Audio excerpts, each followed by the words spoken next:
How to uninstall Skype for Business Windows 10. So first, go to your computer, and then you just need to click here or here, and then what you need to do is just search for add or remove programs. Click on this one. Now from here, you just need to look for Skype for Business. So for example, this is Skype for Business, okay? So you just need to click on it and then click on uninstall here. Then just click on uninstall again. And then there will be our user account control prompt. So just click on yes. Now you would just need to wait.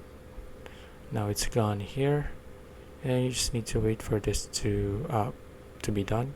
And that's about it. If you found this video useful, please like and subscribe for more videos like this. See you in the next one.